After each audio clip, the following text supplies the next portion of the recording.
Hello guys and welcome back to my channel. तो यहाँ पे शाओजियान को पता लगता है कि क्या बीत रही है उस पर, तो वो उससे मिलता है शाओ शाओ से और उसे समझाने लगता है कि जो तुम्हारे बारे में र्यूमर है उसे कुछ नहीं है, तुम अपने अफेक्ट मत करना माइंड पर। तो नेक्स्ट सीन पे जो ये नान होता है वो उसकी बहन को लेके जाता है अपने साथ पढ़ने को, क्योंकि एक क्लास में होते हैं। तो ये जा रही होती है तभी इसको ये भी मिल जाता है। तो ये बोलता है कि तुम्हारे र्यूमर के बारे में बात चल रही है, तुम छोड़ो, तुम मेरे साथ चलो। तो वो बोलती है स्कूल इन्वेस्टिगेट कर रही है इस बारे में, शाओ शाओ बोलती है ऐसा। फिर शाओ शाओ से छोड़ के वहाँ से चली जाती है और ये अंदर आता है हाओ।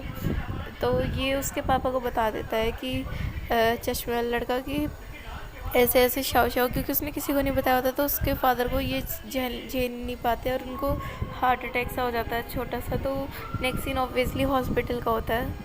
सब आ जाते हैं तब पता लगता है कि इसने बोल दिया था उसके पापा को। तो शाओ जियान को सोचने लगता है।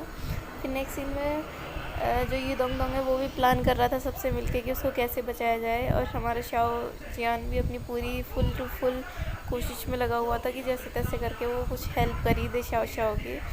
तो नेक्स्ट सीन में उसे कंक्लूजन मिलता है और वो रात के टाइम पहुंच जाता है इसके घर और उसको बोलता है चलो बात करो। तो बोलता है कि तुम्हें क्या दिक्कत है। फिर वो उस लड़की को ले आता है जिसके साथ मिलके इसने सारी प्लानिंग करी थी, शाओ शाओ को फंसाया था और बोला था। तो वो बोलता है कि मैं चाहूँ तो है ना तुम्हारा पूरा वो बर्बाद कर सकता हूँ फ्यूचर। तो ये सब हमारी शाओ शाओ भी जो सुन रही थी तो वो जाने लगी है। तभी ये दोंग दोंग उसे रोक लेता है कि मत जाओ और उसके साथ बात करने लगता है। तो नेक्स्ट सीन में हमें दिखाते हैं कि ये अकेला खड़ा था और यहाँ पर शाओ शाओ जो है वो उससे बात करने लगती है शाओ जियान से कि ऐसे नहीं करना चाहिए, तुम्हें पीटना नहीं चाहिए। और ये खड़ा था तो ये दोंग दोंग वहाँ पर जाता है और कहता है कि तुम आखिरकार करना क्या चाहते हो शाओ शाओ के साथ। तो वो वहाँ से भागने लगता है। तभी वो उसे रोक के पंच मारता है। अब हमारा ये बोलता है कि तुमने मुझे थप्पड़ मारा है तो अब मुझे तुम्हें बियर पिलानी पड़ेगी तुझे। तो वो बोलता है चलो बियर लेके आओ। तो ये दोनों एक साथ बैठ जाते हैं। अब यहाँ का थोड़ा इमोशनल सीन दिखाएंगे हमें। तो यहाँ पर ये बैठ जाते तो वो बोलता है, ये दोनों अपना दुख दर्द समझाने लगते हैं। वो कहता है तुम्हारे लिए अफेक्शन क्या है। वो कहता है अफेक्शन मेरे लिए ये है कि जिस पर्सन की तरफ तुम अट्रैक्टेड हो उसे तुम हर जगह खुश देखो, चाहे वो कहीं भी हो, चाहे वो तुम्हारे साथ हो या ना हो। तो फिर वो बताने लगता है ये सब। तो ये सब बता के बहुत ही इमोशनल सा सॉन्ग चल रहा था बैकग्राउंड म्यूज़िक में लिटरली। तो वो ये सब बताते हुए थोड़ा स्माइल करता है, थोड़ा उदास हो जाता है। उसकी ये बातें सुन के वो बोलता है कि मैं आता हूँ, तुम मेरे पीछे मत आना।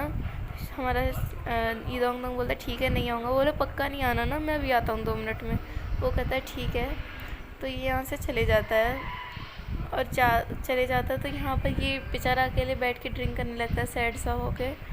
फिर हमें यहाँ पर इसे दिखाते हैं जो कि और कहीं नहीं गया था, कोने में जाके रोने लगा था और काफ़ी रोता है, वो बहुत ज़्यादा रोता है।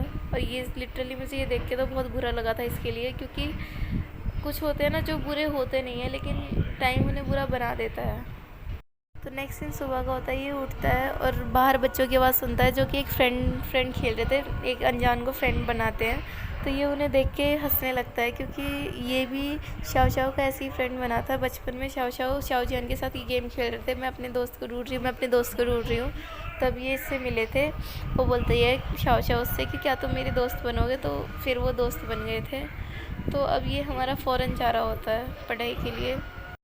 तो ये अपने सारे फैमिली एंड फ्रेंड से मिलता है सबको और उससे शाओ शाओ से माफ़ी मांगता है। तो शाओ शाओ से माफ़ कर देती है और कहती है फ्रेंडशिप में ये चलता है। फिर ये धीरे धीरे अपने कदम बढ़ाता है और किसी की तरफ नहीं, ये दोंग दोंग की तरफ, और उससे कहता है कि मुझे तुमसे बातें करके बहुत रिलीफ मिली, और उससे गले भी लगाता है। और यहाँ पर साफ इनकी बॉन्डिंग दिखाई जा सकती है और सारे बच्चे उनको हैरानी से देखने लगते हैं, क्योंकि इनकी ज़्यादातर कभी बनती नहीं थी। तो सब बोलने लगते हैं ये दोंग दोंग तुम ये सब क्या हुआ। और इसी के साथ वो वहाँ से चले जाता है। ये एपिसोड यहीं पर ख़त्म होता है और नेक्स्ट एपिसोड की एक्सप्लेनेशन भी मैं इसी में कर रही हूँ, बट इसमें कुछ खास नहीं है, but still I am explaining you. यहाँ पर दादा जो है माँ दादा उसको लेके आती है शाओ शाओ को और कहती है कि तुम अपना टॉर्च वाला तरीका अपनाओ ना, वो पक्का आएगा। तो फिर वो टॉर्च करने लगती है और क्या उसको मोटिवेट करने लगती है कि तुम और शाओ जियान बेस्ट कपल हो इसमें यांग स्ट्रीट के। तो वो टॉर्च से अप्लाइड करने लगती है, जिसकी वजह से हमारा शाओ जियान वहाँ से निकल आता है। तो नेक्स्ट सीन में वो दोनों नीचे बैठे होते हैं, आराम से बात कर रहे होते हैं अपने फ्यूचर्स रिलेटेड।